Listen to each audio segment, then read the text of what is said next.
Hello, everybody listening to the Fairweather Podcast. It's your boy 2K Suave. I'm Joe with A-Rod, Sammy, and apparently Vic with the OnlyFans account. What's up, everybody? Vic, while I have your attention a little bit, how you doing, man? Yeah, just living the dream, Kay. Another wild week in sports. I don't want to take Sammy's thunder because I know he's going to talk Champions League, but got Champions League finals set. Like I said, Mad, he So, mad. I was in the middle of a phone call at work, and they had the game on. I don't know what happened. Can somebody fill me in? Because like the whole office started going crazy. We'll let Sammy take the floor from yeah. here. He's standing on that. Sam, you got it, bro. You got it. I don't, I man. got I got nothing. I'm gonna be like Vic and Boston game this game, man, because I'm y'all made me believers and I'm believing, man. So I'm watching this shit as we go. So All right, but anything crazy in your world, A-Rod? Funny? crazy as Thanasis has a torn ACL, Oh, I which saw that. Achilles. Achilles, who cares? But like, how is that even news? And one, you don't play, so how do you have a torn ACL? So that made me. Is he still able to jump up and down on the bench? That's all I care about. That's all he's there for. Sammy, what you got for me? How about Manchester United losing 4-0 to Crystal Palace? Why? Chris Richards had an assist that game. Why? Oh, it was funny. Why you doing That's this? why. It was funny. Come on, man. I'm already Four- having a tough week. Come on, man. 14th, I'm having 14th, an amazing week, man. I'm having 14th in the table, Crystal Palace. Yo. What you got, man? Crystal Palace. Well, I'm going to go ahead and I mean, nobody's going to talk about the Real game and how crazy that finish was. You got it. All right, so basically, Bayern Munich was winning late in the match, I should say, and within I think it was 20 minutes, Real Madrid scored twice to take the lead, and then on top of that, Bayern had a chance to tie the game up in like the 98th minute, but was called offsides in a very controversial offsides call.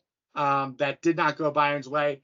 Harry Kane remains to be a cancer and allergic to trophies, the poor guy.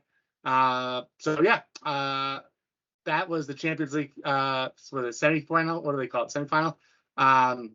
So now we have our final set with Dortmund versus Real Madrid. And I think we all know who's going to win that game, which is crazy to think about because if you think about it, Dortmund is finishing fourth in the Bundesliga, and they're competing for like the number one for the Champions League Cup. So pretty wild stuff here. True. All right. Hey, Rod, did you mention something funny, crazy, or the Thanasis shit? Yeah, the Thanasis shit. Speaking of the Milwaukee Bucks, I got one for y'all. Pat Bev. Yo, what is this man's problem? Like, for real, like, he loses? Okay, cool. You guys, flowers, here you go. Indiana took care of business. But Pat Bev, his dumb ass throws a ball at a player, at a fan, hits the lady in the face. They throw the ball back, throws it again and back into the stand. Like, bro, do you not see you on TV, bro? We can see you. Like, we can see you. And then he goes into the locker room pulling this little bullshit stunt. Like, do you subscribe to my pod? And now he's being investigated by the police for his situation. And it's like, you talked about Kane. Pat Bev is probably the worst of the cancers because like Nick Wright on FS1 went in on him last week, and then I started thinking about it. I'm like, Pat Bev has really never done anything successful. His claim to fame was to play in the game for Minnesota. Like that was his highlight moment was them winning that game. Because outside of that, where has Pat Bev gone that they've gotten better? Like nowhere, bro. So he's like on his sixth team in the last 2 years or something like that. So my quote unquote donkey of the day and donkey of the week, the crazy guy of the week, Pat Bev, because the dude has a problem. So that's all I got on that aspect. But I do want to kick things off with Nikola Jokic. Three-time MVP. He is not a three-time MVP. And you look back historically, and there's been this age-old thing over the last few months. Like, is he the worst, best player ever, or something like that, right? So you look at Steve Nash 2, Larry Bird had 3, LeBron 4, Mike had 5, Kobe only 1.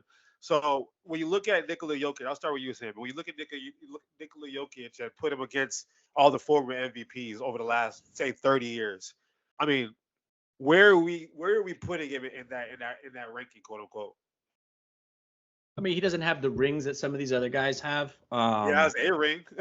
Yeah. But I mean, if you're talking about the Kobe's, the MJ's, the Larry Birds, he's not quite there yet. But I say if you want to talk about from an athletic perspective, probably closer to the Larry Bird, right? Because, I mean, if you look at Larry Bird, not the most athletic looking guy out there, right? Yeah. But he could ball his freaking head off. And, same goes for Nikola Jokic, right? He doesn't go out there and he doesn't have any flashy moves or anything besides his passing, right? His passing is just phenomenal for a big, not to mention he can shoot from anywhere on the court pretty much. So I think, it's really unfair that people are kind of making this comparison to him and like a guard, right? Like a Kobe or an MJ. I don't think it's really fair. But to see what he does on a night-to-night basis and just no matter what, he's the best player on that court on a night-to-night basis, unless they're playing the Timberwolves. Is just astounding. So yeah, big ups to him and everybody that's talking all that shit about Nikola Jokic. Like, shut the fuck up. You think he deserved to win though? Yeah. Yeah. A-Rod, you think he deserved to win? Yeah, my comparison is Dirk. Dirk is my comparison. Like, Dirk got one ring, and we know him as one of the greatest power forwards of all time. Probably the best international player ever to touch the American game of basketball. And Vic, raise your hand. Go ahead. No. I raised my hand so I didn't interrupt you. That's why I did it. I appreciate that, Vic. I do too. I get cut off all the time. But continue, A-Rod, continue. I mean, that's all I had to say. Like, he's one of the best to do it, and we have to appreciate that. We're getting a lot of foreigners playing basketball now in the United States, and they're being just as dominant. And even if he only wins one ring, I mean, he's very well decorated. What else does he have to do? Michael Jordan ruined the NBA. How many times have we said that? How many ships you have to get? He's dominant already as he is. So, speaking of European players, I'll get to you, Vic. There's not have been an American-born player since James Harden in 2018 to win an MVP, which is pretty astounding when we talk about the world catching up and the Olympics coming up this summer. But go ahead, Vic. No, so the only point I have is that Jokic is not a polarizing figure as LeBron James, Larry Bird. Like a lot of the time, like these voters get voter fatigue. So and it happened this time. A lot of players that should have more MVPs don't because of voter fatigue and the media turns against them. I mean, Kobe, I think Kobe only had like 2 MVPs. Only one. Yeah, 1 MVP. The man should have like 6. That's astounding to me. Like exactly. So that the MVP is obviously an important trophy and definitely a barometer when you're choosing who's the best player of all time. But I would not say it's the end all be all. I like A-Rod's comparison to Dirk. I would put him on that same level as Dirk. He's nowhere near top 10, top 5 for me. Top 10 or top 5 what? Players of all time. Well, no, I'm not saying that, but just looking at the people who've won MVP, it's like Kobe, like he's won 3, right? Mm-hmm. The same amount as LeBron. I mean, as Larry Bird, he's only 1 away from LeBron, only 2 away from Michael Jordan. So when you look at it from that grand scheme of things, is that like kind of, does it throw you off a little bit? Like, damn, Nikola Jokic is a 3-time MVP. Larry Bird has the same amount, and some, Shaq only has 1. You know what I mean? Like, doesn't that kind of like, does it throw you off a little bit? It just tells me we don't want to develop. No, because I don't necessarily think that he belongs in the same conversation right now as those guys. But I mean, let's not get twisted. He's still an incredible player. I mean, it's hard because he doesn't have that same. He's a great player, but he's not that same fire that Bird, Jordan, Kobe, the real greats had. So that's why I got to give A-Rod his flowers again. I think the Dirk comparison's perfect. He's just a likable guy that everybody likes. And speaking of, don't get it twisted though. Like the absolute impact this man has in a game, no matter what, is just it's insane. So that's why, like, I think everything that everybody said, or not us, but I mean, when you hear people talking about, it's the worst, MVP or the, best worst player or whatever, it's like, what? Like every time he touches the ball, like he's going to make a tremendous play. That whole entire offense, that whole entire team just runs completely through him. So his impact is absolutely crazy on this team. So for people to say that shit, it's just asinine to me. But do you think SGA or Luka had a case? Yeah, no, absolutely. Who more than the other? SGA. I was gonna lead more towards Luka, but I was thinking the same thing. What about you, A-Rod? SGA. All And I right. like Luka. I wanted to win MVP, but number I one don't in your I don't think the conference. media. I don't think he rubs the media the right way. Pause. Like I think they got a little bit of like a. He's a little, he doesn't really give up on his full personality. He kind of just, very like this. So I don't know if that might go. I don't know. Maybe the media What just won't like him like that. But we'll see. But speaking of what a Jokic though, Sammy, what a pro what wants though, bro. was that, What a Rob? pro what a pro wants. What a pro My God, needs. bro, stop that shit. Every time I see that commercial, bro, I just want to break my TV, bro. I'm like, this is so cringy. Hey, So cringy. can somebody tell me who scored the first bucket in the Knicks game? Mitchell Robinson. I'm just kidding. I don't know. I don't know. Don't say that name because your guy, he's not playing the rest of the year. So Oh shit, he hurt like that? My bad. Sammy. he's out for the year. Sammy. Sorry, Rod. Speaking of Jokic, all right, because we gotta jump into the series, and they're getting thrashed. Okay, like let's be honest. None of us could sit here and lie to ourselves and say, "Oh yeah, we're not surprised." Like this is a full on take them to the corner and get jumped type of shit. Like in the yard, 3 o'clock fight and get jumped type of shit. Like Jamal Murray, he was making all these crazy shots against the Lakers. I don't know what the hell is in the water in Denver that Minnesota put inside of that water, but he throwing heat packs into the court.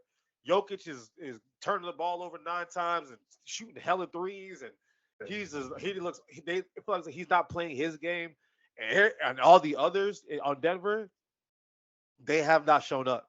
And you look at the series against the Lakers, and part of the thing that always like made me like upset about LeBron not able to pull it off because the Lakers led most of that series. Like when you look at the amount of time they had to lead, they outplayed Denver, but the last 6 minutes of the game, Jamal Murray and Nikola Jokic outplayed the Lakers by a mile, right? But we're not seeing that now. And we talk about Anthony Edwards on the show, and we talk about Jokic on the other end. What the hell is going on, Sammy? Because this is crazy right now. I mean, I'm not going to sit here and say I called it, but I will sit here and say I think it's going to be a lot closer than what people said. And you can go back and check the receipts. I think one of the biggest things you're seeing here is probably arguably one of the best defenses we've ever seen, just with how stifling that team absolutely is. Yeah. Not to mention when you have a guy like Anthony Edwards who, for all intents and purposes, for the purposes of our argument right now, just has that Kobe in him, man. He reminds me of Kobe, just the way. He reminds me of Jordan more. Both sides of the floor, bro. Like he was he just plays stifling defense, but nobody can guard him on the other end of the floor, right? And I'm not going to say he had a tremendous game 2. He didn't have to, right? But his presence alone in that game 2, you could tell, right? Denver had to adjust for it because he dropped 43 in game 1. They had to adjust for it, and then everybody else followed suit and played a lot better, aka Cat. Boring, but hey, Cat. let's all right. But Sammy, what about this angle? Because Gobert won Defensive Player of the Year yesterday, right? He was not there for game 2, and it looks like the defense got better. And the defensive game plan they had against Jokic in game 1 also was good. You have Naz Reid, Gobert, and so. Yes, this is the best defense I have seen in a long time. But do you think like with Cat, do we need to like stop hating a little bit because he's playing he's honestly playing his ass off right now. Like Ant is doing well, but what do you feel about Cat? Because I think he shut me up. I think the comment I'm gonna give A-Rod his flowers.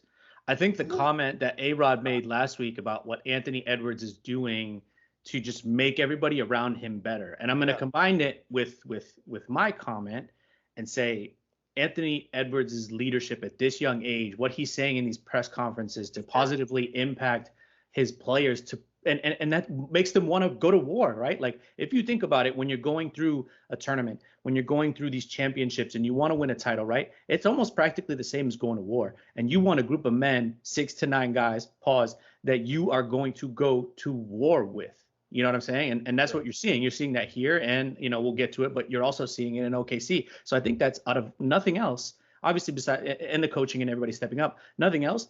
That's what's proving very scary. Not to mention, I'm not going to make an excuse. Not to mention Jamal Murray is definitely not 100%. I don't think it would make that much of a difference, especially in game 2, maybe game 1. But that definitely does hurt Denver as well. But I mean, this defense, this team, this collective of players on this Minnesota Timberwolves, they all buy in. They're all following the leader. Yeah. And A-Rod, what you got? I want my flowers for this because you told me, and we talked about it on here. We're like, who's the leader of that team? And I said, Anthony Edwards. And you hear his press conferences. You hear the way he speaks, and he gives he gives everybody Who props. wasn't the leader? We were talking about who is it. We didn't know who it was. And yes, she was. You gave me pushback on Minnesota. that. I think we all on the same boat about Anthony Edwards for that team. Well, I'm just going by what the moderator said. And you're the moderator. You're like, No, you just loving your flowers and shit too all much. the time. You're loving your flowers too much, brother. I was You gonna love say, your- who the fuck said it was? No, I think KK said, because I watched it, I think he just said, damn, at 22 years old, like he was just shocked. He wasn't, I don't think he disagreed Yeah, with you. brother, but come yeah. on, dog. Don't try me, dog. Round of flowers for the tables. I'm buying it. I'm buying the flowers. So Okay, no, A-Rod, you got your 2 flowers. Come on now. Hey, bro, you got enough. yeah, I know. I'm having a great week and I love it. I just want more and more and more. But what I want to take away from it is that we always talk about how the NBA evolves and everybody tries to fit the mold. So now the mold is you have the MVP and Joker. How do you stop the mold? Get a bunch of big guys. They got 3 of them. Pause. They get 3 big guys. Pause. And make them do work on this guy. Pause again. Like that's how you got to beat him. And play defense. Do you play defense and are you tall? And are you young at that? God, I sound like Drake. Like Damn. all these things are what you need. And now I think we're going to see a shifting of is the young game back because we're seeing the success in OKC. Oh, and now we're seeing we're the about to get there. success Don't worry. in Minnesota. Just wait. We gonna touch on that. Pause. And Vic, cause Sammy did Good clips, Sammy. You're gonna have so many good clips. shit. This motherfucker. I was just about to say, I feel like everybody's on their best behavior because they see what can happen on these clips. I love it. I want it. I want smoke. I like smoke. Hey, you know what I did though? You see, y'all didn't even mention nothing. Y'all didn't even like shout me out. You see behind me, bro, what I got? I got Kobe, Mike, LeBron, and D Wade all taking like a little game winner. Come on, man. Like I don't get no kind of love or nothing, bro. I'm gonna send you a sticker to put Anthony Edwards on the left. Hey, I'll listen. I might swap out Wade for Ant-Man. I'm just gonna say, dog. We'll get one of Brian Scalabrine taking off the jacket, coming out there like that, man. No, I do need an all NBA like bench like funny guy. We got to figure that out. We're gonna work on that. But Vic, Sammy did say something that was a good point. Like how Anthony Edwards has made Cat like like he's brought him to the show and everything, and he compared Ant to Kobe. And my best comparison when you say that is like, yeah, that's exactly what Kobe did for Paul Gasol. So Vic, is that? I mean, when you look at Anthony Edwards and you look at the Minnesota Timberwolves, I mean, do you think that this is the beginning of? Can you remember how Golden State's dynasty just came out of nowhere? You think we're already there? You think we like they might just be the dynasty that just came out of nowhere? I think that we are a prisoner in the moment right now, and we have to remember that this team is pretty hamstrung in terms of financially. It's made up pretty well right now, but in terms of dynasty, I think Ant's awesome. I think he's great, and I think that if there's one person that can lead a team to the championship, it's definitely him. But I think we're putting a little bit of recency bias into effect here. I don't want to get too wild too quick. Not saying that it's not possible, because I've seen what he can do. He's pretty good. It's incredible, really. But I don't know. I don't want to crown them as a dynasty. I mean, they haven't even made it past the semifinals. They haven't made it to the conference finals yet. Let's relax. Vic, are you talking to me as a Celtics fan? Or are you talking to me as you just be open, like just open up your heart a little bit, bro. Come on. Nah, man. I mean, I'm not crowning anybody a dynasty till they win at least one championship. I mean, what? This is crazy. All right, I didn't say they are a dynasty, Vic. I said, Are they the next one? Do you think it's possible for them to just be like the Golden State? Because again, Golden State, nobody went into no season thinking Golden State was gonna win that first championship in 2015, and then they took over the NBA for like 6 to 8 years. So you look at the age of Anthony Edwards, you look at Cat, you look at Jaden McDaniels, Nikola, like they have a good roster. Do you think that it's possible, basically, that they could just hit the seas and splash and they did and right there? Do you think it's possible, Vic? Oh yeah, it's possible. Be honest. Like, tell me in your heart of hearts, is it possible or are you just saying that? It's definitely possible. Absolutely, it's possible.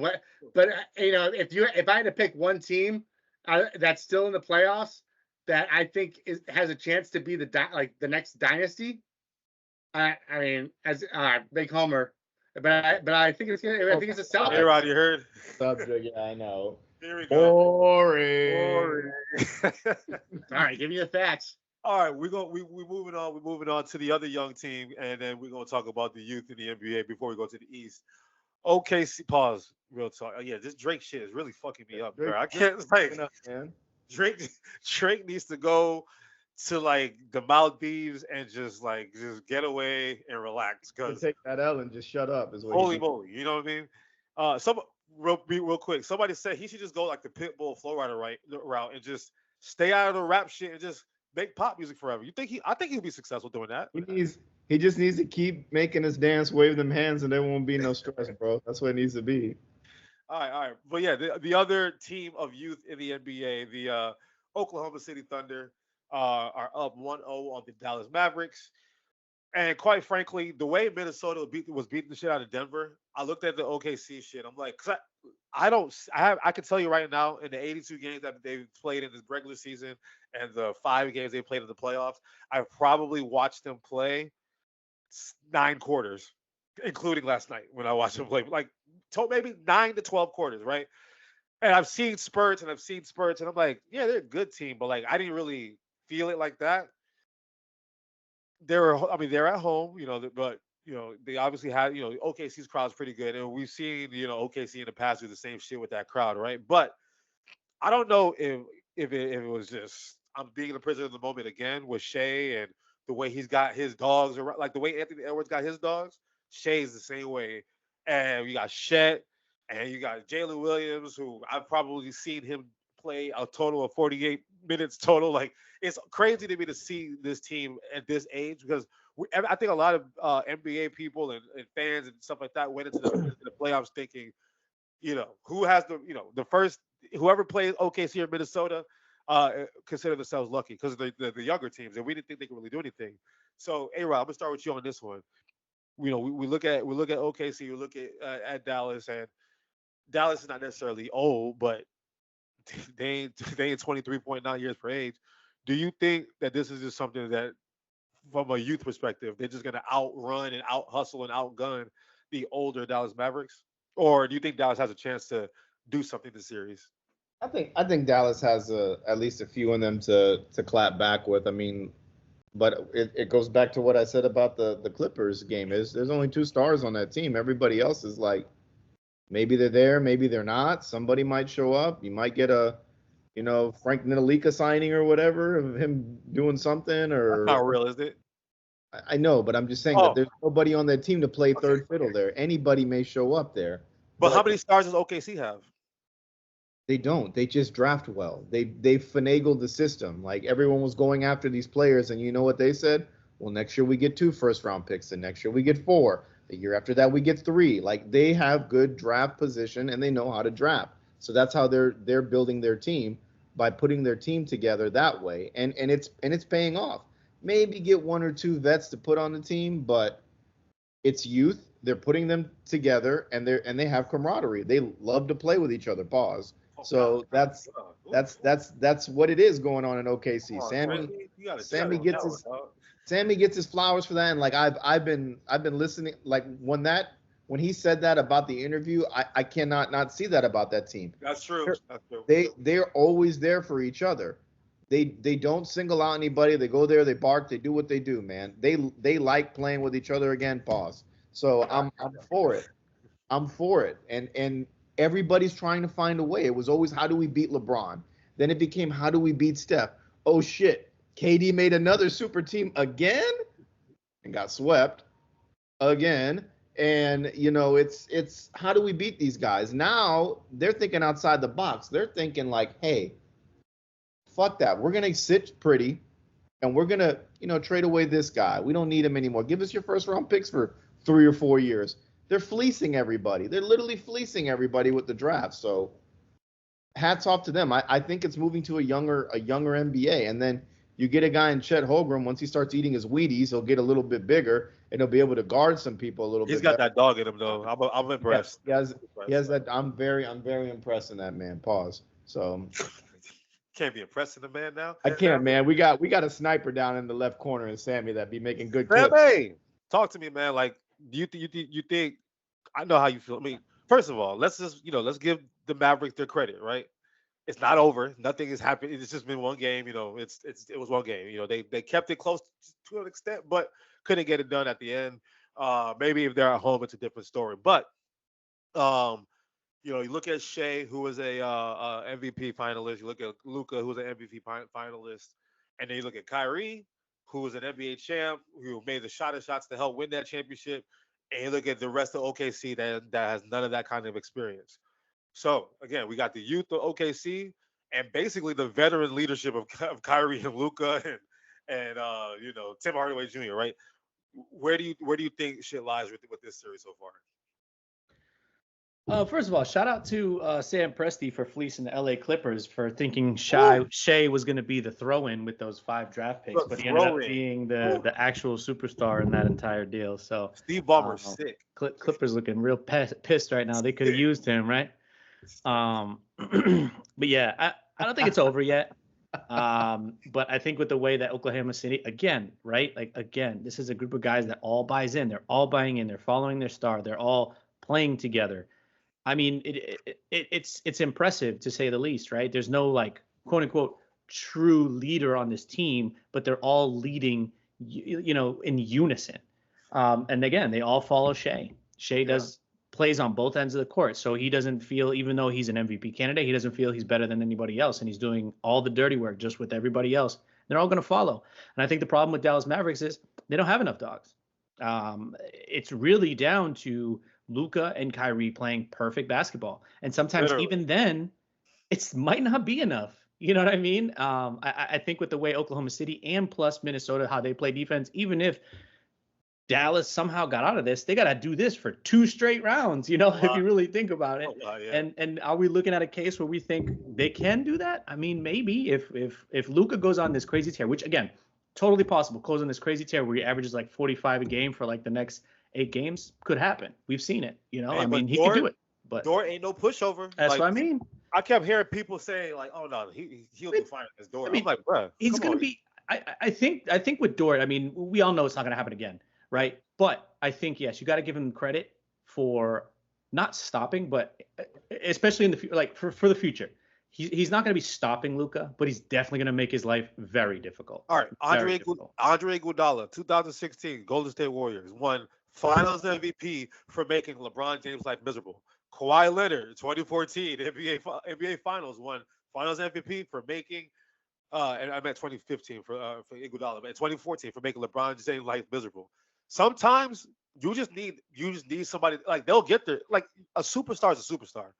Like Jokic is gonna get a triple double, or he gonna get you 42 points or whatever. But if you make it that much harder and that much more effort for them to have to do that, you've accomplished what you need to accomplish. You know what I mean? And Vic, I always wonder, like, where did you always fall with this Kyrie and Luka shit? You know how I feel about Kyrie, but I don't know. It looks like it's working right now, right? I mean, obviously they ran up against one of the toughest teams in the NBA, the number 1 seed in the West. So it's tough to tell. But I think, honestly, if they don't make it to the Western Conference Finals within the next 3 years, I think it's a total failure. You think 3 years they could be together? Yeah, I mean, that's another thing. It's like, how long are these guys going to be together? I think Vic makes a really, really good point, man. I mean, you know, again, I know we've said this the last few podcasts, but you gotta give credit to what Luka's bringing out of Kyrie, man. I don't know why. Like, I agree. Last few years, it's been so bad. Like, what was wrong with Kevin Durant? You know, what was wrong with Jayson Tatum? Maybe Jayson Tatum just wasn't there yet, so couldn't really control. Kyrie felt like he had to be a leader. But it's just like for some reason he's on this team and he's just a perfect citizen. You know, and he's doing everything, and I hate him, right? I hate him. I love Kyrie. But I cannot, right? I'm getting to that, but I cannot deny when he acts this way. I cannot deny how great of a dribbler he is, playmaker, and a scorer, dude. Like, tough shot maker, unreal finisher at the hoop, man. Crazy. Hey, Rob, what are you saying? You know what it is? It's the European basketball that's brought to Dallas. And the fact that Luka is the star and he knows he's a star, but when he was playing for Barcelona, he wasn't scoring 40, 50 points like he does now. he was probably averaging, 12, 15, 16 and playing fundamental basketball. And he's got that mentality. He doesn't have to step up and be like, hey, this is my team, not yours. Yeah. He lets Kyrie do what he has to do. And yes, he has a presence, but Kevin Durant, MVP, NBA champion, James Harden, MVP, never an NBA champion. All these players that he's played with, they have some kind of pedigree with them that you're like, damn, I got to match their pitch. And they let you know it too. That's the difference. Yeah. Luka has a pedigree, but he just chill. You know what I mean? But along those lines, I think it also has something to do with respect, like the fact that Kyrie respects him. Yeah, I don't think he respected anybody else. I think he probably thought he was better than Kevin Durant, right? Because with his LeBron teams, he was able to win. I don't think he respected James Harden. And obviously, he's not going to respect Jalen Brown or Jayson Tatum because they were mad young, right? But even though Luka is younger, in his heart of hearts, he knows, that man is definitely better at ball than me. You know what I mean? Luka's been playing professional basketball since he was 16 or 17 years old. So it's like he understands this shit very well. So I think it's probably Luka's demeanor, plus the fact that Kyrie definitely sees him as either his equal as far as talent or that Luka is better than him. And I think that's the only way why we're seeing what's occurring. Let's just be honest. You get older, bro. You just start to all the bullshit that you used to do, it kind of just falls on the wayside. Me, who I am now and who I was 6-7 years ago, I don't know that person. So I think seen him a couple times. And you go to a situation in which it's not Boston where it's a big sports town where it's like, oh my God. It's not Brooklyn where you got like Kobe, right? He went through some bullshit for a while until he finally got to that age where he's like, you know what? When he went from 8 to 24. Yeah. It was just night and day, right? Michael Jordan, same shit with him. In the 80s, he was a selfish basketball player that could score 63 in the Garden. Then he decided, let me at least try to act like I care about my teammates a little bit. And that maturity that happened with him and helping Scotty and then, giving the ball to Paxson or giving the ball to Kerr or giving the ball to B.J. Armstrong or whatever. That kind of stuff just happens just with age. Because when you're younger, you just want to be a killer and just want to go out there and kill. And we're speaking about this youth thing, and we're gonna get to the East. Because I want to talk about the Knicks and the Pacers, and then I want to talk about obviously Boston and actually let's just run through the East real quick because it all is all gonna tie in together. So, A-Rod, the floor is yours. The New York Knicks are good. Fuck Joel Embiid. Actually, let me just come catch these hands, Joel Embiid. All right, let me just say something real quick. Obviously, as the losing team, congratulations. Fuck Jalen Brunson, even though I like him. If I was not a fan of any team, and y'all just this season, he said, watch the NBA all year and pick your favorite team. My favorite team would be New York. Can I ask you a really random question? And I had a conversation with a couple of my buddies about this. And he brought up a good point when I was bringing up the Anthony Edwards conversation. Yeah. And I think it's fair. And I take it in a vacuum, right? What Jalen Brunson is doing, why aren't we talking about him the same way we're talking about Anthony Edwards, right? Because if you think about it, Brunson is probably doing way more than Anthony Edwards is. Personality. They put the numbers up. They both have good personality. No. Jalen Brunson doesn't have a bad personality. He just doesn't talk. He doesn't Mike Anthony Edwards. Anthony Edwards has a signature shoe and a presence. Shai Gilgeous has a presence. All these other players have something that they bring. They put the numbers up today. They put the numbers up today in last possession games of how many points they're scoring in last minute possession games. And I think it was 7.2 is what Brunson had and 7 for what Edwards has. He's shooting 55%. Brunson is 44%. And I forgot the other one. And I was just like, damn, to put him in the same category as Ant, that's good. And the only thing I can say is Jalen Brunson better make an all-NBA team. He's got to make one. I don't think he's going to make NBA first team, but I think he can get NBA all-second team for sure. I will say this. He's fourth in MVP voting. I got to say, I think what we're seeing from what Jalen Brunson is doing, and again, I don't mean to bring something like this up, but it reminds me of Isaiah Thomas when he had that year. It's it just gives me the same type of vibes. You know what I mean? That's kind of scary, though. Yeah. But again, Isaiah Thomas was nasty for those two seasons. So, But yeah, like I was saying, like I want to give flowers, right? Jalen Brunson.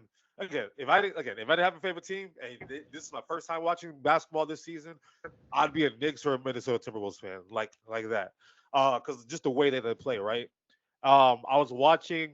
Me. I think every week I come on the show and I talk about an old game that I was watching on Roku. This week, the old game. This week, the old game is gonna be the Chicago Bulls versus the Drink up. Oh, this is a drink? Okay, yeah. Yeah, Yeah. y'all play drinking games with me, huh? Anyway, it was the Chicago Bulls with Tom Thibodeau versus the Atlanta Hawks when they had like Jeff Teague and them. And the way that Chicago Bulls team was playing with Derrick Rose at the helm, fast forward, I was like, oh shit, it's the same thing. He's not obviously the athlete and that Derrick Rose is, but the way he just has that much confidence in Derrick Rose and the way that he has that much confidence in Jalen Brunson to just go do the damn thing, right? And the perfect ancillary pieces around him. Knock on wood, A-Rod. Knock on wood. Jesus Christ. Shit, we did IT and Derrick Rose. Golly, shit. But just Be damned. the way that the team is built right around him, and the way Thibodeau we know how he coaches, but the shit pays off in the 48th minute when they're used to playing 48 minutes a night, and you ain't. That's why Joel Embiid huffing and puffing at the end of a basketball game, and all these other players are going to be huffing and puffing. That's why they're able to always have these fourth quarter, like hold the team off or make the comeback because they're so conditioned to do it. So that's why I got to give all the flowers and credit to. It's just the way that they constructed it, the way that it's coached, the ancillary pieces, and then of course Jalen Brunson. But yes, A-Rod, the floor is yours. And they just good. Fuck Joel Embiid. That's all I gotta say. All right, and then for the Indiana perspective, Sammy, the floor is yours.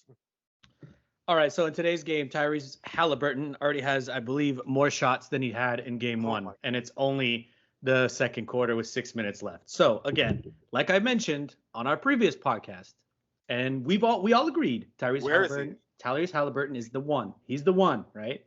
Or if you want to do A-Rod, he's the 1A. So he's the one. Your number one player. I don't give a. I apologize, KK. I don't give a fuck if he's a point guard or if you don't do like that. If you don't play like. If your number one player, your best player, your most explosive player, isn't shooting. Cool, because you said, he doesn't shoot like that. I don't mean like 3-point shots. I just mean you need the ball in your hands. 6 shots.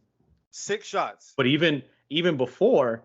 When they had their bad loss, yeah. It was 14 shots. And I was like, and you had 2 other guys that shot more than he did. And I'm like, he needs to put up the ball more than the most of his team, maybe besides 14, Siakam. 14 is acceptable enough. 6 shots? I thought it was a typo. I thought it was maybe first quarter stats. 6? That's insane, bro. I said we don't have the capacity. Bro. I used that same line today at work. I was like, because I was bombarded with work, and I just looked at my lead, and she probably has no idea what I was talking about. I was like, I don't have the capacity. I don't. This poor man Tyrese don't got the capacity, dog. But in yesterday's Celtics game, do you know who had 14 shots? Fucking Drew Holiday. Come on, bro. Like, is Tyrese Halliburton Drew Holiday? No. Definitely not. And both of them bums is on the Olympic team. I'm saying though, like I think Halliburton has to shoot more than 14 times, especially in games where it's close and you're losing. You have to be that guy, right? And I guess I can agree with you, KK. If you're getting blown out or if you're blowing the other team out, yeah, okay, 14, 15, 16 shots. But if this shit is close, man, come on, bro. Come on, bro. Yeah, I didn't know TJ McConnell was shooting that many shots. Bro, exactly. TJ McConnell. About like he's got a dog, man. He's a dog. I love him. He's trash, but he's a dog. It's another mistake Philly made. God, but Vic, you were also on that Indiana train, and just looking at some of the shot selection. Yeah, Miles Turner. I get it. He's the vet. He's been there. Like, it's crazy he survived all these years there without being traded, and finally they win a playoff series. But Pascal, I mean, he's a NBA champ, all-star.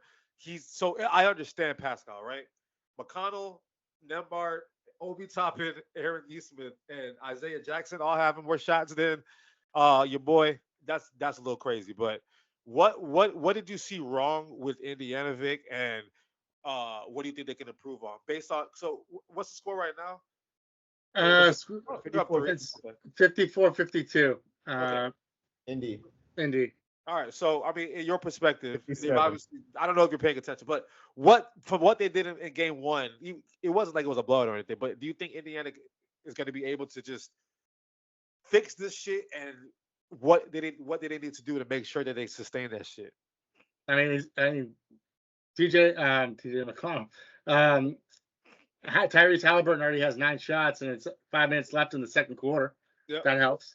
Yep. So I think he was banged up last game, and he had not taken the shots. Something definitely got into him, and now they're taking the shots and hitting their threes. I think the last game, I gotta check my numbers, but I'm pretty sure last game they shot a woeful percentage from the 3-point line. So I mean, the thing is, everything's gonna regress to the mean. So as long as they keep putting up shots, and especially Tyrese Halliburton needs to be shooting, I think they can right the ship. I don't think that there's anything that's a panic mode button, right? I didn't come away from that first game thinking, oh shit, Indiana's gonna get swept. I just thought, okay, Halliburton needs to shoot more. They need better defensive schemes up to cover Brunson, who is averaging like more than 35 points a game against the Pacers. So as long as they figure those two things out, I think they can win the series. But I think this is going to be a hard-fought series both ways. I can definitely see this going 7. And A-Rod, the rest was definitely helping y'all out in that game, right? Mm-hmm. Can we all agree? Yeah, I mean, Fuck out of here. Not that they needed the rest help, but yeah. This is Adam Silver's fans NBA. Can't really talk, bro. This is Adam Silver's NBA. The Knicks got that 2-minute report. That 2-minute report annoys the shit out of me now. Because every time I see the 2-minute report, it's always against the Knicks. Because it's right. Against the Knicks. I'm going to say this right now, KK. And go I'm going to say this right now. Fucking Embiid. I'm going to say this right now. And I think you were onto something last week when you were talking about Tyrese Halliburton. Did we overhype him? Yep. I think he's on my overhype alert. I think he slightly might be on my overhype alert. So just throwing that out there. I love it. And then Boston. His game. I respect his game, but I think he's overhyped. I think he's a good player, but the way he was being talked about and the fact that he's on the Olympic team is starting to bother me now. Because I'm looking at what Kyrie is doing, and I'm like, all right, look. Dude, he doesn't want to be on Team USA. Kyrie hates America. No, he doesn't. He wanted to play for Team USA. Oh, well, don't fucking talk shit. Hates America. Anyway, Boston. You're thinking of Sean McDermott. Hey, all right, Boston. The floor is yours, Vic. Yeah. What a statement win. Sweep. I don't see anything happening. It ain't gonna happen. It ain't going 7 games. All right, you can go now. You think it's gonna go 7 games? That's pretty ridiculous, in my opinion. No, that's a sweep. I think it's a gentleman's sweep. I think it's a sweep because I'm saying I think I said it last week. I think Orlando. I don't know. I forgot. I told someone. I think Orlando probably matched up a little bit better with Boston. I think all Cleveland has is Donovan Mitchell and hope that he goes for 50. But I'm calling a sweep right now, and y'all gonna have to see the bloodbath of the winner of New York and Indiana, which means Boston to the finals. All right, Sammy, let's chill on that. I mean, honestly, I would not be surprised if the Knicks came into Boston and beat the shit out of us, took us 7 games. Vic, you're so cute, bro. I'll do the same thing when I was with the Eagles, right? I'm like, oh, we about to get an ass beat by this team and that team, knowing damn well we gonna win. You know damn well what the fuck's gonna happen, so stop it. Sammy, we need to get Porzingis back. Get Porzingis back and healthy. Again, just 1 game. So I did see some matchup nightmares for the Cavs. It did seem to be the game plan to use Tatum in the pick and roll and as a screener rather than as a scorer, more as a facilitator. People are going to get on his ass for not scoring, 30, 40 points against the team, but I don't think that was the game plan. I think the game plan was allow Jaylen Brown to attack Donovan Mitchell, which he did. And when Jaylen Brown has games like this and he connects, he's a great player. But the problem with Jaylen Brown is his consistency. So if he can continue to be consistent, then yeah, I can see this ending in 5 games. Sammy, and that was gonna be my question for you, Jaylen Brown, your boy. It's my boy. What's up? How you feeling? Yeah, I mean, I think there's a little bit of truth to what Vic's saying. I mean, I watched the highlights again. Like I was watching the game I saw that tweet that Victor sent, so then I wanted to go back and watch the highlights, see some of the sets, and I think it was right. I think JB Bickerstaff is an absolute moron. Like he kept going to the same well, not realizing Jayson Tatum's a pretty good fucking passer. Oh, let's send 3 guys and leave everybody else open. I don't know if you guys watched it, but did you see how many times like Sam Hauser was open, Derek White was open? I give credit to Derek White on those 2 where he had step backs, but everybody was wide open, and it reminded me of how we played defense against the Miami Heat in Game 2. But yeah, that was I hope, and here's my thing too. I know you tease me about Joe Mazzulla being young. I think he's gonna outcoach JB Bickerstaff in this one. Well, that's different. Big time. I think obviously we have more of the guns than they do. They were talking about yesterday. I hate the fucking ESPN or TNT broadcasters sometimes. Oh, Donovan Mitchell didn't really have a good game. Bro, he had 33. What do you mean he didn't have a good game? And you still got cooked, bro. But 33 is not always created the same way. You know that. But he wasn't shooting. He was shooting efficiently though.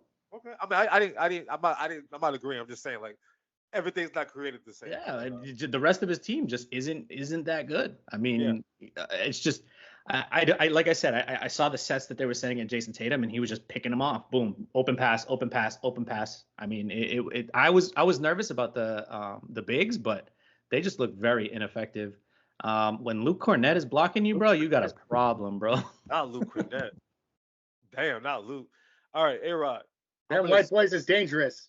We about to do we go spin it right now and get back to the conversation that I wanted to have, starting with the Boston Celtics against the Cavs, and then we'll work with everything. But I look at the Celtics, draft picks, roster construction, beautiful, right? I look at the Cavs, draft picks, roster construction, right trades. The Pacers, the right trades, roster construction, and draft. The Knicks, same thing. The way they were able to acquire the right players instead of going after the Durant and the Kyrie. The Nuggets, the Thunder, the Mavericks. I mean, not really the Mavericks. Well, the Mavericks. For the most part, we look at this. The GMs have taken back. The GMs and the owners of the NBA have taken the league back from basically LeBron and KD, because LeBron in 2010 said we made a decision that, holy shit, we never seen this before. And then we saw with LeBron, Durant and James Harden and Kyrie, and everybody kept trying to build big three. And we look at the league now. Not only are the younger players who are drafted and the cohesive units are the ones that are dominating the league, but like how quickly there's no Steph, there's no Durant, there's no LeBron. The Nuggets are on the ropes right now. I mean, all the players that we've been watching over the last few years in our life, in our 20s and 30s, right? We ain't seeing none of them no more, right? And you look at Boston, who's probably the veteran group of the team, but a lot of that was the roster construction built from when they were young, right? So looking at Boston and how they're trending towards the NBA Finals, comparing to like everybody else, what do you think Boston, the way they built that team is part of the reason why we're seeing the emergence of better roster construction and GMing rather than let's build a big three? No, I don't think Boston had anything to do. I think the GM for Oklahoma City said, fuck all these guys. I'm just going to keep drafting every year, and I'm going to see if the shit sticks to the wall. And the shit's sticking to the wall. I think it started with him. I think Boston just didn't give up on what they had, and they saw, hey, we need to have, Jayson Tatum. He's a great basketball player, but by no means does he sound like he has a voice in that locker room. So I'm going to bring in a guy who's going to be a solid veteran in Drew Holiday, and I'm going to get the best out of all these guys. I'm going to overpay Jaylen Brown, but we need him. So you keep, he's overpaid, bro. I don't give a fuck. He's overpaid, Sammy. Don't make that face. $300 million.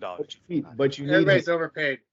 Exactly, everybody's overpaid. But not really. I'll do the math for y'all later. If they lost Jaylen Brown, the Celtics would take a lot of steps backwards, in my opinion. So keeping those two together. How many steps? Enough, bro. Then how is he overpaid? That's the definition of value. Sammy, I'm sorry, I don't agree. How many steps? I don't care. But you asked me a question. No, you said it. That I just think in Boston's case, Boston and by the way, Jalen Brunson, I don't know what's going to go on with that. He's got an injury.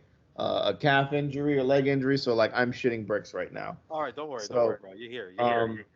But Boston realized what they needed, and I think we all talked about it before. They needed a veteran point guard, and they got that in Drew Holiday. They went and got Kristaps Porzingis, which hopefully he comes back. But I would love more flowers to that if it doesn't happen. So No, he's definitely coming back. I know you're a hopeful. You're I a know homer, it. bro. You're a a homer. homer. I What love do you it. mean? He Wait, was walking and running today. The They don't team need him for said the he's going to be finals. back. They just don't know if it's going to be for the Eastern Conference Finals or the Back, just don't know when. It's not soon. Anyways, I don't want to stick on your shit team, bro. Like they hit it right because they knew what they were doing. They could not give up on those two players, and they needed to build around it, and they did well by that. In the case of all the other bozos, it's like, let's try and put KD with this guy. Let's get LeBron this guy. Oh, this will all work, and it doesn't. It doesn't because they don't get the right young players, and they get. I just don't know. Like I can't speak for AD. You made me a believer in him, but then when I had to watch him hold his arm that entire game, I thought, what a fucking pussy. Okay, but let's look at his season, bro. He had a fantastic season. But where is he at right now? If you get hurt, you get hurt. Like, come on. But it's KD. But it's AD. This is what. All right, but there's a different Kawhi Leonard. That's a different story. Like that, he does not show up for the playoffs. Period anymore. I agree with KK here. Yeah. I agree with KK. I agree too. But like, I would have put him on the bench until he was good to go because that fourth quarter he was fine. He was fine out there making shots. You know that team doesn't have a lick of a chance without somebody like him in the lineup. It doesn't matter, man. It just doesn't matter to me. Like the teams, they can't do what the other teams are doing. The GMs that they're getting are smart. What Minnesota is doing is smart. What Oklahoma City is doing is smart. What Boston is doing is smart.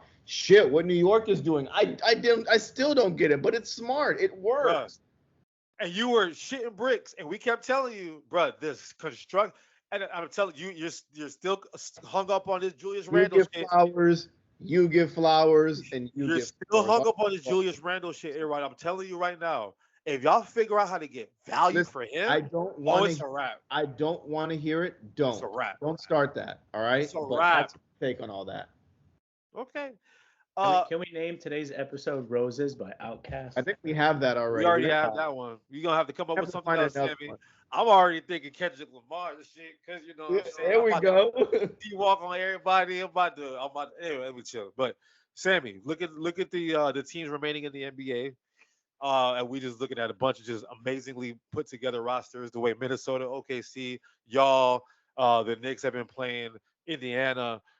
Just everything is so just so perfectly put. Like I'm watching basketball and I'm like, damn, this is such a great team. So, from your perspective, because you're a basketball nerd like myself, I know you're an analytical guy. So I mean, just from what you've been seeing, I'll give it to me from the analytics side, because you and Vic are very into the analytics. He could probably go a little bit better than me, but I think when you look at the teams that are remaining, you look at the Mavericks and they're like the stupid dragon, right? Like how there's that meme with the dragon and then now with the tongue sticking out. Like I feel like the Mavs got lucky. I mean, besides the one player and then trading for Kyrie Irving, I mean, I don't really know. I don't really like the rest of that roster. Fun fact: they didn't even draft Luka. Right. Compared to the rest of the roster constructions that we're seeing. They're like the odd man out. But I think you guys are onto something. Over is the time of just trading and creating big threes in the wrong way. Yeah. There's a sense of you have to construct your roster conducive for the talent. You have to construct the roster with the future in mind, but with some presence, right? And you have to pick a star or a young player that you're the one. And then you build the roster around it. And I think when you're seeing some of these other stupid teams, right, that are trade for this, those are the ones that are always either the first one out or not making the playoffs or all this drama and all this stuff. Whereas you look at the other teams that are building from the ground up and maybe, like A-Rod said, adding a piece here, a small piece here, just to kind of keep the momentum going, keep the roster strong, and just you have a foundation, let's add a couple pieces to the top of it. I think with the way the salary cap is set up, you also don't want to hamstring yourself. You know what I mean? I think that's very important. I think everybody has to understand that. Again, I don't know all the financials fully right now because I know this new umbrella stuff. I haven't really looked into it fully. But if you look at all that, you're seeing, and I think, A-Rod, I'll give his flowers one more time. These new GMs, they're smart. They're getting smart. Lord, how much more flowers does this man need, bro? They are, bro. I'm on this shit, man. Like you can't. We tell KK. We talk about it all the time. Like every year, it's a copycat league. It's a copycat league. The guy who sticks out is the guy who's thinking outside of the box. And Sam Presti in Oklahoma City has been doing that for years. He's been doing that for years. He got rid of the most amazing big three in the world. He got rid of them all. He said, "Start over." Yeah, he waited 3 to 4 years. It didn't work. All right, rebuild. And meanwhile, while he was doing that, Chris Paul came in the door.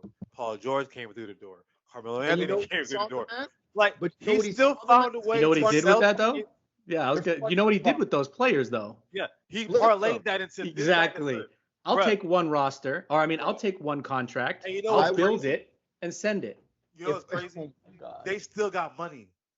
I want to go to the casino with that guy. I want to go to the casino with that guy. Like they were just fun. At the end of the day, fun coupons. Carmelo Anthony. I don't think he's ever won Executive of the Year. He deserves it. I don't think he's ever won it. So, Vic, same thing, man. Like just roster. I mean, you more analytical. You know what I'm saying? So, I mean, do you think this is just a bunch of like people who play NBA 2K, Madden, and NCAA and FIFA and learn how to put a roster together, or this is just like, just good luck? What do you think this is, Vic? I mean, Brad Stevens won Executive of the Year. Let's make sure we shout out my guy, Brad Stevens. Great roster construction there. Although we would have Aaron Nesmith if we didn't trade for fucking Malcolm Brogdon, but not necessarily there. Oh, shut the fuck up! You gave up on him. Don't say like you were a big Aaron Nesmith fan. Like nobody knew he was going to be doing this shit. Nobody knew he was going to. I hope you pick up watch that pod when we discuss the trade, because I think me and Sammy both said that if he with the change of scenery, he's going to be pretty good. So give me my flowers, sir. But I will say, I mean, when we were Townie Sports, we were big Aaron Nesmith fans. Yeah. Romeo Langford. What about that guy? I was a big Romeo Langford fan too. Yeah. What about him? What's he doing? Well, I mean, do you want me to just pull up the list of all the shit you got wrong too? All right, continue. Wrong a lot. Anyway.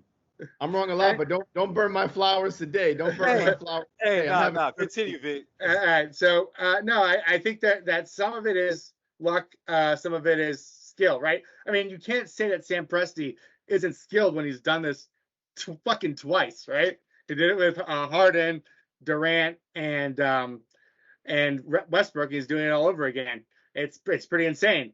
In terms of the Mavericks, this is another team that I think got a little lucky. They made some bad signings, and they have a good head coach, and Luka Doncic. But let's be honest, their best move was trading for that number 2 pick to get Luka, right? Or whatever, number 3, whatever it was, with Atlanta. Yeah. So that was calculated. And Atlanta might be the fucking dumbest franchise on the planet for trading. I don't know a single person that pre-draft was like, oh yeah, this Luka guy's not going to be any good. I don't remember any person saying that. But anyway, So and then you had like the Pacers, who I think have done a great job building the roster. They traded for Tyrese Halliburton. They did through trades more than they did through building through the draft, which is a lot of trades. Yeah, definitely another way to do it. Because if you look at it, although the Celtics hit on their top lottery picks, when they're lower in their draft, they really haven't hit on shit. I mean, I'm talking Gershon Yabusele. I'm talking, Kelly Olynyk. I'm talking, just fucking dog shit. Romeo Langford, to bring up another one. There you go, you're on. So a little bit of luck there too, but also wheeling and dealing for Brad Stevens, getting Porzingis, getting Drew Holiday. I think the Drew thing kind of fell into their lap. Another great Derek White. Yeah. Oh yeah. I mean, that was huge. How could you forget the All-Star? Yeah. Well, he's an automatic Celtic in my book. We drafted him. He grew up in Boston. He was born in Boston. He does have kind of a Boston. He had a Celtics jersey on out of the room, like Yeah. He had a Bob Loves Cousy. lobster rolls. Yeah, he was born in Fenway Park in the bleachers. No, but so That's where he was consummated. yeah, exactly. Yeah, exactly. That's where he's consummated. But there's other acquisitions too that Dallas has made that have been really good, right? Picking up PJ Washington at the trade deadline. So I think it's a little bit of mix. I think to be a successful team in the NBA, you have to have good. You have to have some skill, but also some luck. In my opinion, there's no team that is currently in the playoffs that is entirely lucky in terms of roster construction. I think there was some calculation to it, and there was some skill. But it's a little bit, I wouldn't say 50-50, but I'd say, it's 70% skill, 30% luck. I think probably like you said, I think the Mavs are probably the most lucky, but even then, right? What about Giannis and what's Donovan? Or not Donovan. Damian Lillard being a little banged up. You don't think Indiana a little bit lucky to be here? A little bit. But isn't that the risk you take when you trade for a player that's 35, like Vic was talking about early on in this year? That goes back. Flowers. That goes back. Flowers. That goes back to the situation when they won a championship. Greatly, a roster was put together properly. They go get the Drew Holiday piece, perfect. Chris Middleton, perfect. And then they go they reverted back to the shit that wasn't working no more. Let me go get the big star, Damian Lillard. That is a very good point. That is a very good point. So what's crazy too is like that big three thing. It was a big fad, right? And now I think after the success of it is. And I think after the success of the Warriors, because LeBron was about to cook y'all by himself at 22. They say fuck that. We ain't playing around. Danny Ainge came out. I think they said it in the 08 Celtics documentary. There it is. He said, he knew. You give me 08 Celtics. Yeah, he knew what was coming when he saw LeBron James. He's like, this is my window to try and win before he gets too old. Do you think there's a player like that right now in the East or the West that's like, yo, we got to fucking tighten up? Because Say his name. We know it already. Is it Ant? Oh, yeah. It is Ant. It is Ant. It is Ant. Ant is cut from a different cloth, and I've been saying it for a while now, man. You think it's Ant too, Vic? If I had to pick one player, I would say Ant. Yeah. Wait, Vic, finish that statement on the big three thing. I cut you off. My bad. So the big three thing was a big the big fad, and everybody was trying to get their super team together, right? But I think that the Warriors quote unquote early dynasty kind of showed people that you can build this through roster construction, good coaching, and player development, right? So they took their time with Steph. They took their time with Clay, Draymond. These guys were developed in the system. And I think you're seeing a lot of those dividends pay off for them. Not anymore for them, but for other teams now, too. Well, why did they still went and got Kevin Durant, though? Like, no, but I mean, shit aside, they said we still need to go get the big fish. But I think that the Warriors started that trend without even knowing it, right? Yeah. And then when they had the opportunity to get Kevin Durant, they said, "Fuck, we can get Kevin Durant." I mean, who's gonna say no? Who's gonna say no? It's like when you look in your wallet. Like I think to Vic's point, when you look in your wallet, you're like, "Oh shit, I have $50 more," right? Like that's kind of what they did. They created this team. Oh shit, look what we just got.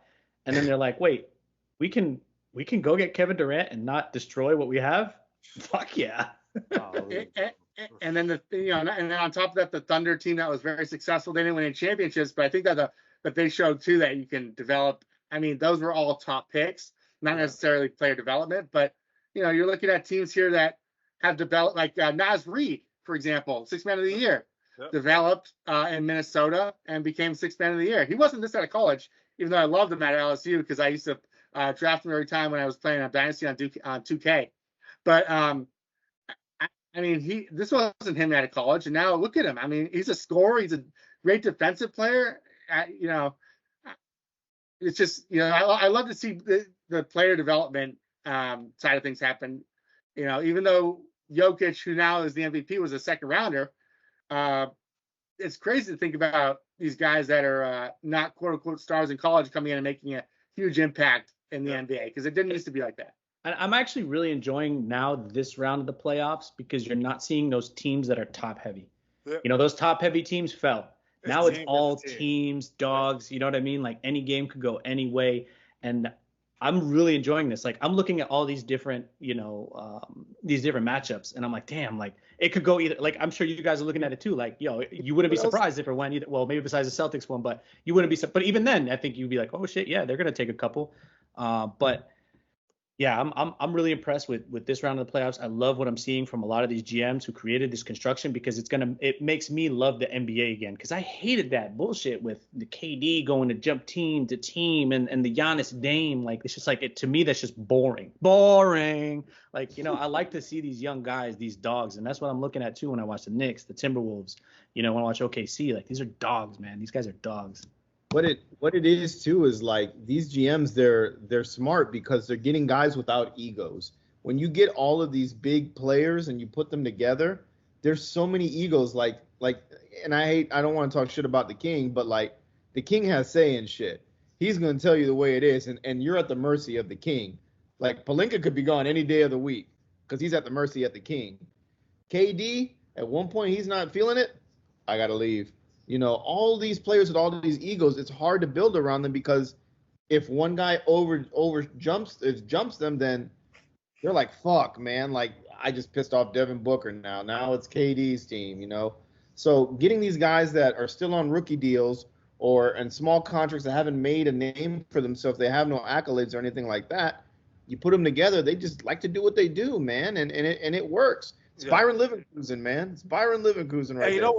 What's crazy is that so Gilbert Arenas, right, when he was with the Warriors when he started his career, and he tells his story all the time about, we talk about Michael Jordan, and Michael Jordan obviously at his age at 39 or 40 was not going to be able to bring the shit that he thought that they wanted him to bring, but I think it was the president or the GM or whatever was so thankful for Gilbert Arenas because he said thank you because you saved me from Michael Jordan, because as great as Michael Jordan is, he's still kind of like hamstrung the organization at that age because like you're on pins and needles every single day. Nobody can breathe. Everyone's so nervous. Oh my God, we got to make the playoffs. Oh my God, the cameras is here. Oh my God, it's so much this and the third. And then finally, when Michael Jordan was gone and they brought in Gilbert, it was just, all right, now we can build a team. You know what I mean? And you look at the teams now, it's like I'm sure Phoenix is like, okay, whenever this KD shit is over, we can start over. The Lakers, whenever LeBron retires, we can start over. Like you can't start over when you have these type of play. Like Golden State is in such a weird place right now because they got a lot of the old guys just kind of like, oh, I don't know what to do. So it's a weird time because like we got so used to all the Laker we got the Chicago Bull dynasty, Laker dynasty, San Antonio Spurs, Miami, Golden State, whatever, right? And that's why I asked about Minnesota. Right now, every year is like a new champion. You got Milwaukee, you got the Nuggets, you got the Lakers in the bubble, you got whoever's about to come out. You got Golden State winning a random one. Whoever's gonna win, because I don't think Denver's gonna win a championship this year. It's like an era. It's like weird. That's like there's no more dynasties and everything's about roster construction. So I don't know. It's just very interesting. And in case you guys don't know, we're doing a basketball podcast today. So we're keeping it right here because I have a fun game for you guys because you guys are not prepared and I didn't give you time to prepare. And we're gonna do a playoff edition of Start, Bench, Cut. Ooh. I had to bring it back. Because the first one I saw this one, these three players on one of these Instagram pages. I'm like, ooh, this is a good idea. So we're gonna kick it off with you. Who wants to go first? Vic, you going first. Okay. No, never mind. A-Rod, you going first because you don't have a say in this one. Luke, all right. Luka Doncic, like right now, today, right now, your teams are at 0-0 in the playoffs, and you got to pick these players to carry you to an NBA championship right now. A-Rod, you go first. Luka, Tatum, Edwards. Go. Right, Oh, God. I'm here, baby. I'm here. Go ahead, A-Rod. Luka, Tatum, Edwards. Start, bench, cut. Go ahead. I'm starting Anthony Edwards. I'm sorry. That's my new favorite player. I'm apologizing. That's my favorite player too. Go ahead. I'm benching Luka, and oh my god, I can't believe I'm gonna say I'm gonna cut Jayson Tatum. I don't want to do that. Oh shit, Vic. Go ahead. That's what I'm gonna do. That's what I'm gonna do. Go ahead, Let's Vic. let Sammy go first, so I don't get accused for being a homer. Damn. All right, go ahead, Sammy. Oh shit. Be honest, brother. You gotta win a championship this year. This year. Oh, I gotta win it this year? You gotta win a championship right now. Oh, okay. I'm starting Luka. And years to come. I'm benching Anthony Edwards, and Who I'm you starting? cutting Luka, Okay. and I'm cutting Jayson Tatum. Damn. All right, go ahead, Homer. Wants to do this so bad to y'all. Don't worry, he'll have one for Jalen Brunson for me, I'm sure. All right. So I'm going to I need to win it this year, right? You need to win it this year. You gotta. Who this player is from this day on is your franchise player. Oh, okay. And you gotta win it this year and moving forward. Oh, okay. So then. Whoa, Sammy, what? Does that change things for you? Yeah, I'm gonna take the younger All guy. We'll go back to win it. We gotta win it this year. We'll go back to that. You gotta win it this year. Go. Oh, so it's this year, and then everybody's gone, right? You gotta win it this year. Go. Okay. So this is gonna be crazy. I'm going to take Ant and start him. Okay. I'm going to bench the guy that's been to the NBA Finals, been to multiple conference championships, been to multiple Game 7s, has won multiple Game 7s, in Jayson Tatum, and I'm going to cut Luka Doncic. But you can't do it. You guys can't are do going it. to be surprised. Mine is exactly the same as Vic's. Yo. And you know how much I love Luka, right? Anthony Edwards, though, I'm starting him. I don't give a damn what nobody tells me. Like, hey, Yeah. Start that. MJ, whatever y'all want to hot fuck, that's now. him. Tatum, at the end of the day, between Tatum and Luka, Tatum does have the experience of being there. He's a little bit more mature to me, and Luka, as much as I love him, he hasn't turned that corner that I'm waiting. Like I'm still waiting for him to turn that corner. The same corner I'm waiting for Tatum to turn too, because if Jayson Tatum had an ounce of Anthony Edwards' energy, oh my God, he'd be the greatest basketball player of all time. I mean, like it's the talent is on another level. So 100%. I want to see Tatum do it this year and do something, but I'll bench Tatum and cut Luka. All right, next. Hey, Rob, we're gonna start with you, baby. Of course, let's go. Jalen Brunson, SGA, Donovan Mitchell. Hey, Rob, go ahead. In that order, right there, because Jalen Brunson has been fucking ridiculous this year in the playoffs. You're gonna start Jalen Brunson. I'm gonna bench SGA and I'm gonna cut Donovan Mitchell. And I'm not even homering that. The numbers you asked me beginning of the season, can he put up 45 points? He can do it. No. You're right. I'll give you that. But you go, all right, cool. Sammy, go. SGA is too fresh. Sorry, A-Rod. I am going to start SGA. I'm going to bench Jalen Brunson because he doesn't have to do 45, especially if he's got SGA with him. And then I'm going to cut Donovan Mitchell because he's ass. He's not ass, but come on. Vic, go ahead. Yeah, I mean, this one's too easy for me. I'm going to start Shai, bench Jalen Brunson, and cut Donovan Mitchell. I'll start. Hey, Rob, I'm gonna start Jalen Brunson. Again, if you drop me on, if I'm an alien and you drop me on the planet, I'm starting Jalen Brunson. But the dude, his mid range in the fourth quarter is just crazy to me. I don't know what it is. That reminded me of that meme when Messi was at the basketball game, and they were like, Messi's first basketball game. Derek White's the Derek greatest basketball player of all time. And guess who's going to be next on our start bench cut? But yeah, Jalen Williams, Derek White, or Josh Hart. Ooh, the guys that are like the glue everything. Vic, I'm going to start with you. Jalen Williams, Derek White, Josh Hart. Go ahead. Well, I mean, this isn't even close for me. This is Derek White gets the start. Damn,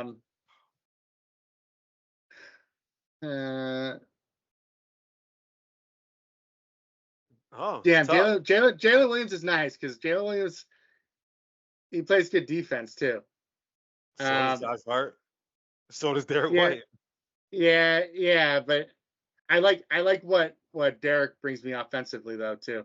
And not Okay, Jalen? I'm gonna start Derek. I'm gonna start Derek, and then Okay. gives These are me good. Jalen, and I'm gonna cut Josh Hart. You got to win a championship right now? Yeah, I definitely gonna start Derek White. Sammy, That's go not ahead. even a question. Sammy, go ahead. Yeah. I'm going to start Derek White. I'm going to bench Josh Hart, and I'm going to cut Jalen Williams. A-Rod, go ahead. I'm starting Josh Hart. I am benching. You made me a believer, and I do respect his game. Derek White is getting benched, and I'm cutting Jalen Williams. I have so much respect for Derek White, and all I had to do was cut that stupid haircut of his, and he's such a good basketball player. All right, man. I'm gonna keep it a buck, man. I'm He's not starting Josh Hart. I'm starting Josh Hart because if the Philadelphia 76ers had Josh Hart, we would have swept the Knicks. Like that's how important that dude is. I don't know, man. I need that. I'm a bench Jalen Williams, and I'm gonna cut Derek White, baby. I'm sorry. All right. Last one. Carl Anthony Towns, Pascal Siakam, Evan Mobley. You go ahead, A-Rod.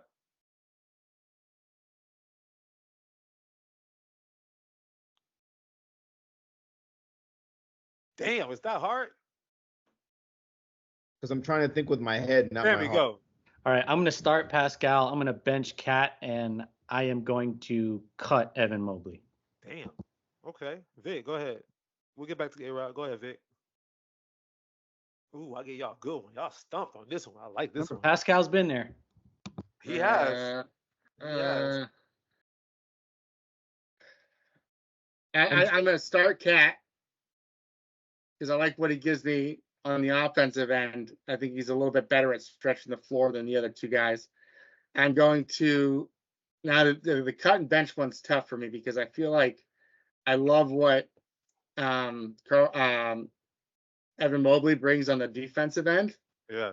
And he's starting to figure it out offensively too. He doesn't realize he's the number 2 on that team. He doesn't realize that he's the number 2 on that team. He doesn't realize he could be Chris Bosh and go average 25 and 12 right now. Like Toronto Bosh. That's what I keep thinking and arguing in my head with. I'm with you, A-Rod. I'm curious to hear yours. But Vic, go ahead. I'm gonna take Mobley over Siakam. A-Rod. I had the same one as him. I'm going with that. But that's only actually no, I'm benching Siakam, I'm cutting Mobley until Mobley realizes he's the number 2. But I like everything Mobley is doing, I'm thinking with my head, not my heart. I know Mobley can be Cat-esque if he wants to be. Yeah, he can be that, but it's just they're too big on Darius Garland being that number 2. And Darius Garland just, I think he had that year and we were like, yeah, it's so cool, but he's not it. He's not it. Once Donovan Mitchell's out of there and Darius Garland may be the one, Evan Mobley needs to get like Kunta Kinte out those chains, bro, and just be able to be free, bro. Yeah, I mean, he only takes 10 shots a game, in the playoffs so far. So you definitely like to see that be around 15. How about this? Karl Anthony Towns is 28. How old is Pascal Siakam? He is 30. And then Evan was 22. So it's not fair to put Mobley in this. Is there a 27 to 30-year-old in the playoffs that play their position that would be somebody that would make it a little bit more like, oh shit? That's currently in the playoffs? Yeah. That's okay. So now that our forward type, Porzingis. Porzingis is hurt. What is Kristaps? Thunder don't really got nobody. Thunder, Chet is too young. How old is OG? Yeah, but he's looking for somebody that plays the same position. Yeah. That one's a little bit tougher. So, all right, basically start or cut. Cat or Siakam. I mean, I'll probably hold on to Cat. Oh, it's Cat all day. I mean, Cat's in my opinion, Cat's the clear number one with the way he's playing currently. He's figured it out for me, so I'm impressed. All right, we're almost done. We just have a little bit of fun from the basketball side. I have a question for everybody because we're talking about I forgot who I was talking to, but it was all of our favorite autographs that we've gotten from our favorite professional athletes or our first autograph we ever got or our greatest autograph we ever got, right? So I want to hear everyone's first ever autograph from an athlete that you remember, and then your favorite autograph that you got that was like a a story as how you got it or whatever the situation is. So I'll start with you, A-Rod. The first, I should say, wasn't an autograph, but it was like memorabilia that I got. Was I went to or like a worn item was I went to a when I was young, the Cardinals used to spring train in St. Pete, I think it was, and I went to a game and Ozzie Smith gave me his armband, and I still have it. So I have a game worn armband from Ozzie Smith. So, My favorite signature that I have, and y'all will be like, "Fuck this guy," is from Alex Rodriguez because that was my favorite baseball player. did And he I sign it for you, or Yep. did you get it as signed, an already signed? I went into Green Lemon. Okay. I sat with him, and I told him, "Hey, funny thing, like my name is Alex Rodriguez." He's like, "No way," blah blah Sure blah. it is. We started talking, and he wanted. Actually, I take that back. Not Alex Rodriguez. I take it back. Reggie Jackson. Reggie Jackson is probably the best one I have because I became like really good friends with him to the point that we went to PF Chang's at West Shore Mall and kind of got fucked up when I was underage. We talking about old Reggie, or we talking about young Reggie? Reggie Jackson, Mr. October.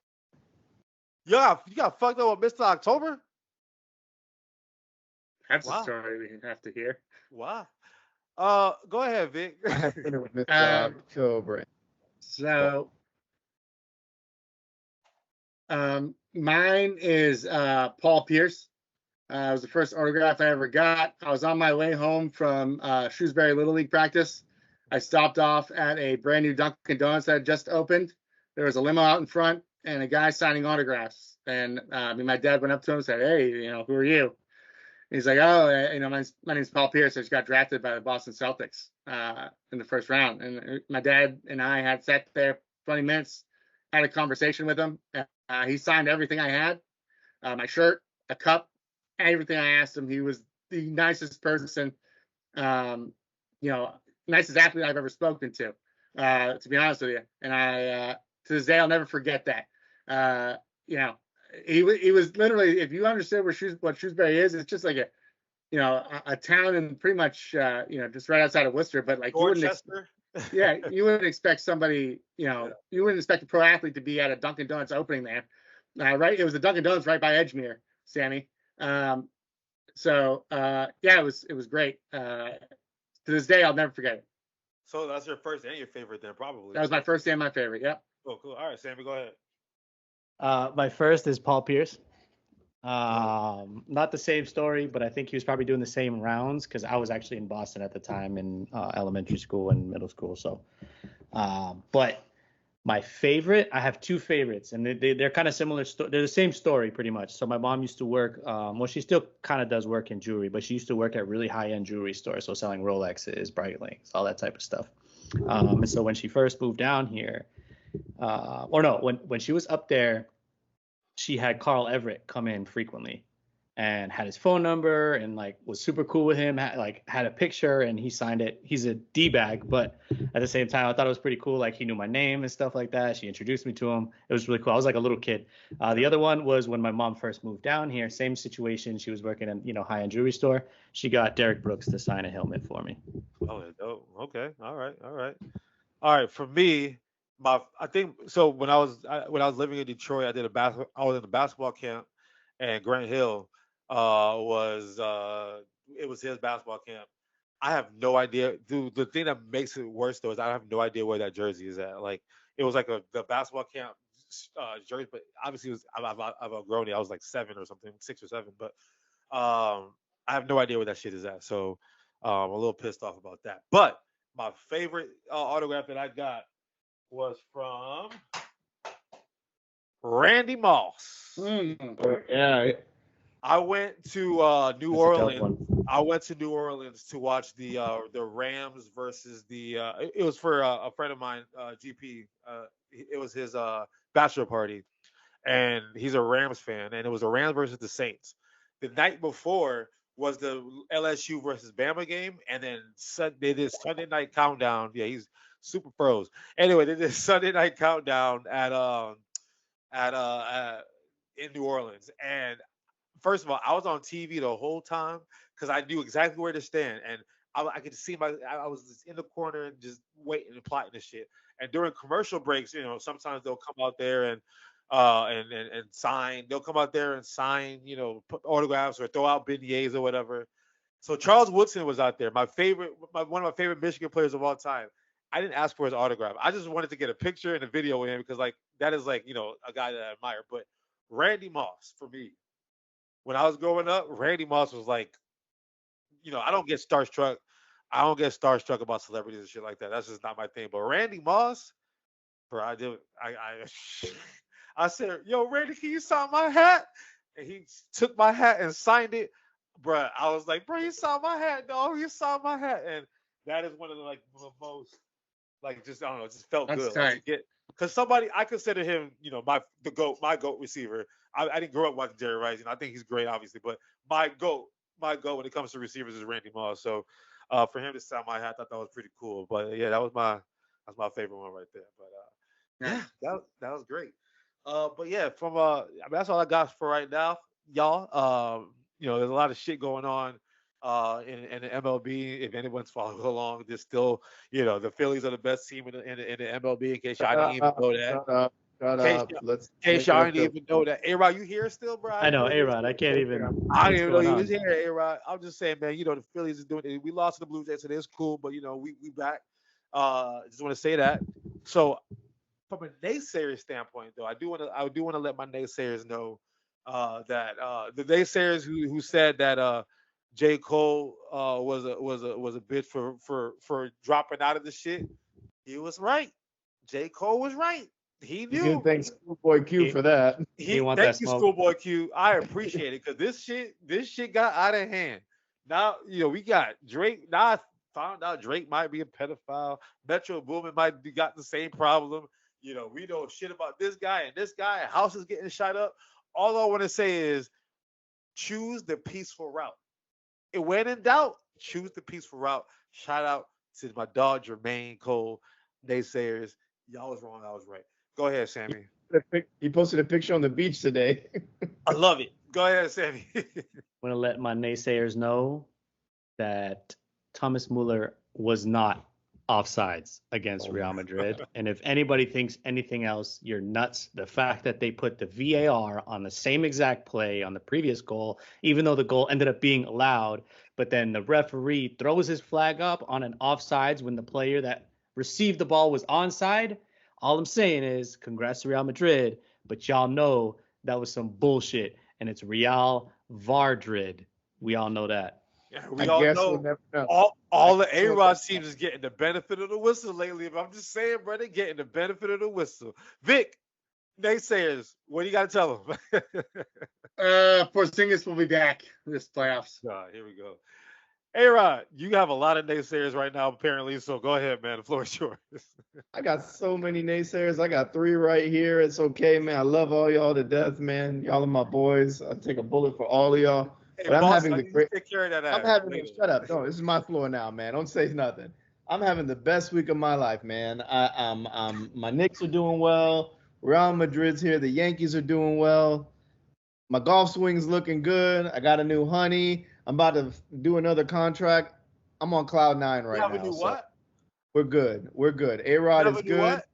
I ain't dishing no disses out to nobody, man. I'm just riding my. What? I'm riding my wave, you married man. I'm riding my wave is what I'm doing. Got it, boy. A-Rod, man, where can they find us at, man? Because, damn, you just dropped bombshells and shit, but go ahead, man. Where can they find us at? I'm having a great week, man. I really am. You can find us on Twitter at fair_weatherpod.